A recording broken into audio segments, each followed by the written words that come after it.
This is Ken Barron. I'm talking about COVID and Trump. The U.S. voters are partisan, but Latinos provide the great exception. Most Latino voters cast ballots for Democrats, but their loyalties are less fixed. Latinos form the essential swing group in U.S. politics. In last year's election, a significant number of Latino voters swung towards the GOP, not a majority, but enough to bolster the former President Trump's margins in Florida and Texas, and to narrow Biden's victory in states from Nevada to Wisconsin. For Democrats, that swing was deeply ominous. Democrats' chance to hold on to power rests on the ability to keep together an alliance of white liberals and overwhelming majorities of Black, Latino, and Asian voters.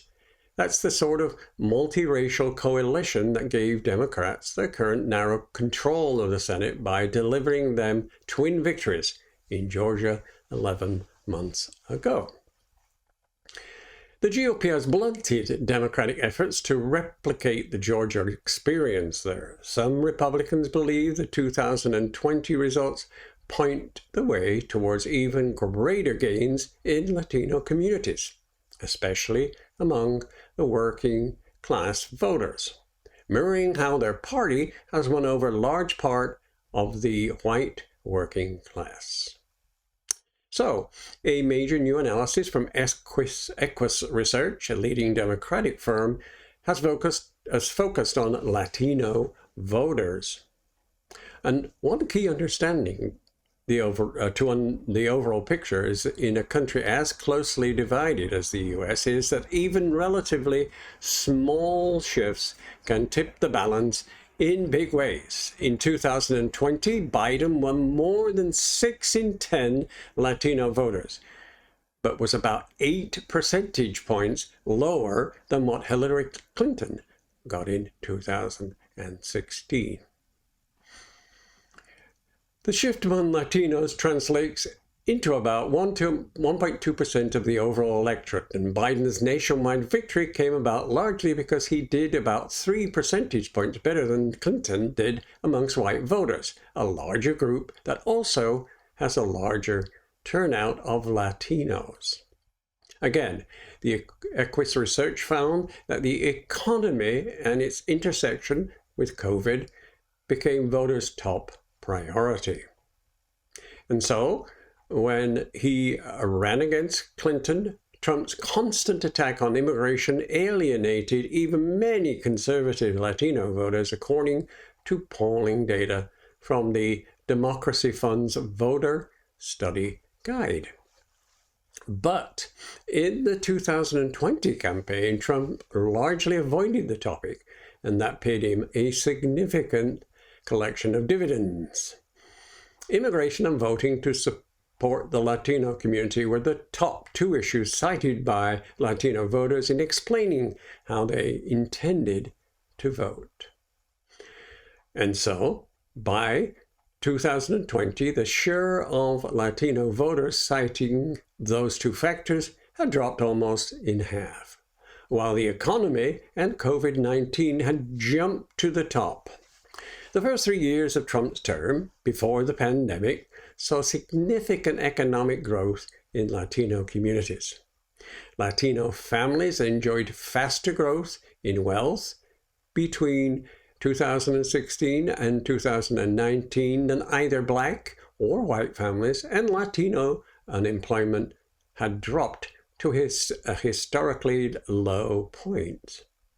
Also, Hispanic Protestants look more like white Protestants than Hispanic Catholics. The divide recapitulates a pattern seen in, for example, Latin America, in which Protestant evangelical churches have been strong supporters of conservative movements. And during the election year, we found that 57% of Latino Protestants, but just 27% of Latino Catholics approved of Trump's conduct in office. So one factor that did not seem to have much impact was defund the police. There wasn't any significant movement towards Trump among Latinos after the murder of George Floyd. In fact, the debate over policing may have galvanized some more liberal Latino voters to turn out for Biden. Well, the Republican attack dovetailed with strong beliefs that many Latino voters have about the value of hard work. Equus found in focus groups that same thing. That finding highlights a big vulnerability in Democrats that they must face, and not just with Latino voters. So, Democrats continue to have a strong advantage over Republicans amongst Latino voters as the party that, quote, cares about people like you, and the party that is fair and equal to all. But the two parties come out roughly even when pollsters ask Latino voters which is the party of the American dream, or which is the party that is, quote, better for American workers. For the Democratic Party that has long been seen itself as the supporter of the working class, that makes it an uncomfortable and potentially dangerous place to be in. And so the 4 years of Trump accelerated a shift of more affluent college graduates, mostly white, towards the Democrats. Support from those voters helped Democrats regain control of the House in 2018 and played an important role in Biden's victory. That change, which began long before Trump, also helps explain why Democrats have won a majority of the votes in the 7 of the past 8 presidential elections. That's an unsurpassed record in American politics. But that streak for Democrats will be difficult to sustain if the party gains at the upper end of the income scale come at the cost of losing more working class voters. What happens amongst Latino voters will go a long way towards determining whether Democrats suffer that fate. This is another example of the erosion of our democracy, which we must fight for.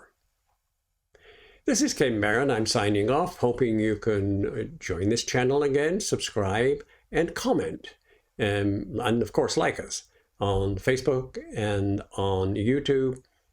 Our site is nabwmt.org, and the email that goes with that is nabwmt@nabwmt.org. Again, thank you for listening.